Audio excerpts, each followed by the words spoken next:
భగవతి శ్వేత గులాబీలు March 14th. The trees rise towards the sky, beautiful symbols of nature's aspiration towards the light. వృక్షములు గగనం వైపు మేల్కొంటాయి. దివ్య వెలుగు ప్రకృతి ఆకాంక్ష సౌందర్య సంకేతం. ప్రకృతి ఆకాంక్ష సౌందర్యం యొక్క సంకేతం. There is no aspiration that receives no answer from the love and compassion of the grace.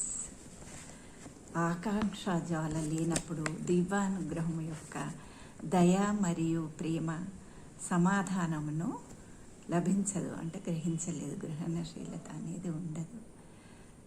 ఆ సమాధానాన్ని స్వీకరించటకు సంసిద్ధంగా ఉండదు. In the integral yoga, there is no distinction between the sadhana and the outward life. It is in each and every moment of the daily life that the truth must be found and practiced. March 16th. పూర్ణయోగంలో బాహ్య జీవితమునకు యోగ సాధనకు నడుమ ఏమీ భేదం ఉండదు. నిత్య జీవితంలో ప్రతి ఒక్క క్షణం సత్యాన్ని గ్రహిస్తూ అభ్యాసం చేయాలి. సత్యాన్ని కనుక్కుంటూ మనం అభ్యాసం చేస్తూ ఉండాలి. ఇక no adverse force can prevail against the constant action of the grace. One day the victory is certain.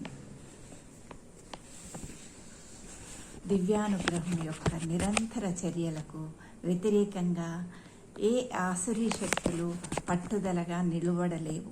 ఒకరోజు విజయం తథ్యం. దివ్యానుగ్రహానికి ఈ ఆసురీ శక్తులు అనేటివి నిలబడలేవు. The grace will win the victory in due time by the eternal love. 18th March. శాశ్వత ప్రేమ ద్వారా అనుగ్రహము తగిన సమయంలో జయం పొందను. The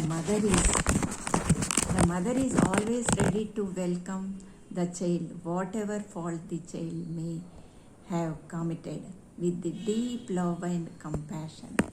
20th March.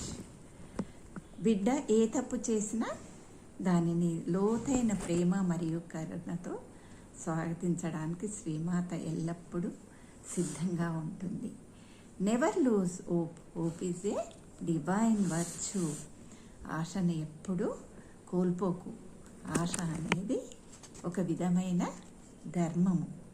ఆశ అన్నందువల్ల మనం ఎప్పుడు ఆశతోనే ముందుకు కొనసాగుతాము. What we call our self is only the ego.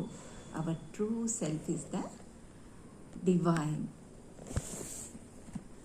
మనల్ని పిలిచేది చెప్పేది అంతా కూడా అహం మాత్రమే. మనం నిజమైన ఆత్మ దైవం. మన అంతరాత్మలో ఉండేది మనం దైవానికి చెందిన వారమే, అహంకారానికి చెందిన వారం కాదు. ఇక with the silence in the mind always comes at first what seems to be a loss of memory, but there is nothing to be anxious about.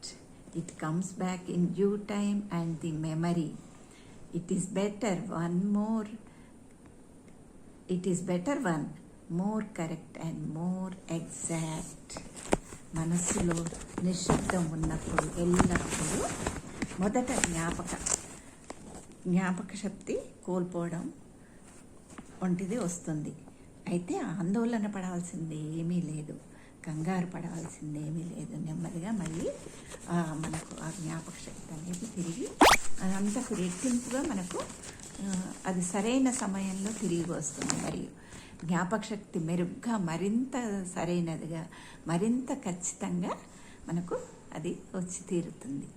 అది మైండ్ సైలెన్స్ ఉన్నప్పుడు కాసేపు కంగారుగా అది మనకు మతిమరుపులాగా ఉన్నప్పటికీ కూడా మళ్ళీ ఇంకొంచెం తేజవంతంగా మళ్ళీ చాలా ఖచ్చితంగా ఆ మెమరీ అనేది చాలా పవిత్రంగా పవర్ఫుల్గా వస్తుందనేది అమ్మ మనకు వివరిస్తున్నారు. ధన్యవాదాలు.